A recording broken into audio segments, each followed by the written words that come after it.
Bismillahirrahmanirrahim. Sura Tahrim.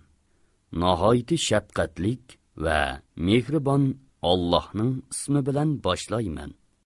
Ya ayyuhan nabiyyu lima tuharrimu ma ahallallohu lak tabtaghi mardata azwajik wallohu g'afurur rahim. Ey payg'ambar, nima uchun Alloh sana halol qilgan narsani ayollaringning roziligini tilash yuzasidan harom qilasan? Alloh nihoyat mag'firat qilg'uchidir, nihoyat mehribondir. Qad faradallohu lakum tahillata aymanikum wallohu mawlaakum wa huval alimul hakim. Alloh sizlarga kafforat bilan qasiminglardan chiqishni belgiladi. Alloh sizlarning eganglardir. Alloh har narsani bilguchidir. Hikmat bilan ish qilg'uchidir. وَإِذْ أَسَرَّ النَّبِيُّ إِلَى بَعْضِ أَزْوَاجِهِ حَدِيثًا فَلَمَّا نَبَّأَتْ بِهِ وَأَظْهَرَهُ اللَّهُ عَلَيْهِ عَرَّفَ بَعْضَهُ وَأَعْرَضَ عَنْ بَعْضٍ فَلَمَّا نَبَّأَهَا بِهِ قَالَتْ مَنْ أَنْبَأَكَ هَذَا قَالَ نَبَّأَنِيَ الْعَلِيمُ الْخَبِيرُ. O'z vaqtida payg'ambar ayollaridan biriga, ya'ni Hafsaga bir so'zni yoshirin aytgan edi. U, ya'ni Hafsa, uni Oishaga aytib qo'ygan. Alloh bo'lsa, sirning oshkorlanganligini payg'ambarga bildirgan chog'da, u, ya'ni payg'ambar, uningga, Hafsaga, ya'ni Hafsa oshkorlab qo'ygan so'zlarning ba'zisini aytdi, ya'ni yuziga soldi. Ba'zisini aytmadi, ya'ni yuziga solmadi. Payg'ambar uningga sirni oshkorlab qo'yganligini aytgan chog'da, u, ya'ni Hafsa, buni sana kim xabar qildi dedi. Payg'ambar, menga buni hammani bilib turg'uchi, hammadan to'liq xabardor Alloh xabar qildi dedi. إن تتوبا إلى الله فقد صغت قلوبكما وإن تظاهرا عليه فإن الله هو مولاه وجبريل وصالح المؤمنين والملائكة بعد ذلك ظهير. Agar Oisha, Hafsa ishkinglar Allohga tavba qilsanglar, o'zinglar uchun yaxshidir.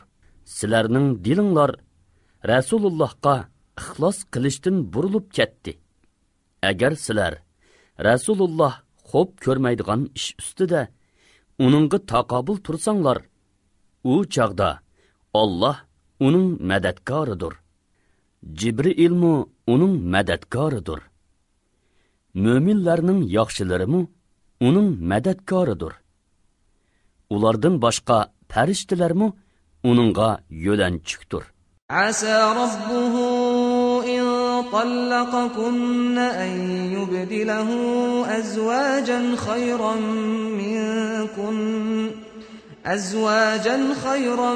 minkunna muslimatin mu'minatin qanitatin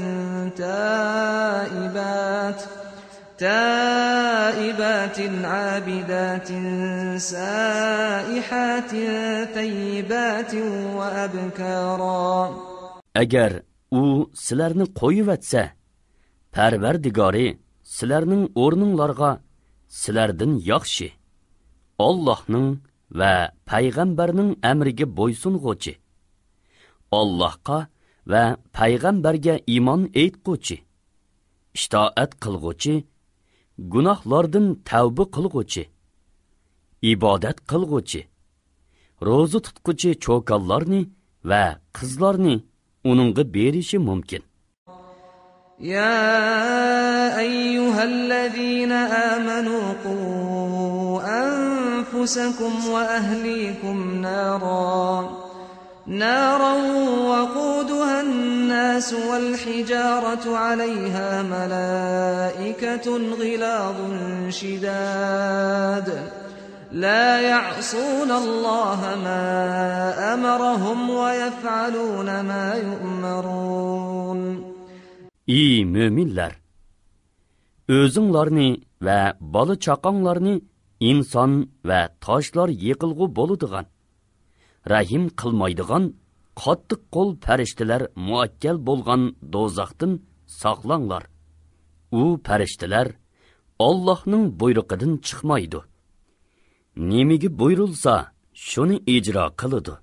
Ya ayyuhallazina kafaru la ta'tadiru al-yawm innama tujzauna ma kuntum ta'malun. Ey kafirlar! Bugün özürü eytmanglar. Sizler faqat qilmishinglarning jazosini tortisizlar. Ya ayyuhallazina amanu tubu ilallahi tawbatan nasuha.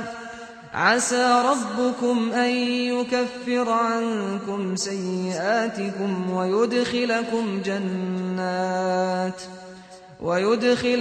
جنات تجري من تحتها الأنهار يوم لا يخزي الله النبي والذين آمنوا معه نورهم يسعى بين أيديهم وبأيمانهم يقولون ربنا أتمم لنا نورنا واغفر لنا İnneke ala kulli şeyin qadir. Ey müminler! Allah'a samimi tavba qilinglar. Umidki, Parvardigoringlar sizlarning gunohinglarni yo'qqa chiqaradi. Sizlarni ostidan o'stanglar eqib turadigan jannatlarga kirgizadi. U kunda, ya'ni qiyomat kunida Alloh payg'ambarni ve onun bilen birli bolgan müminlerni rasvo qilmaydi.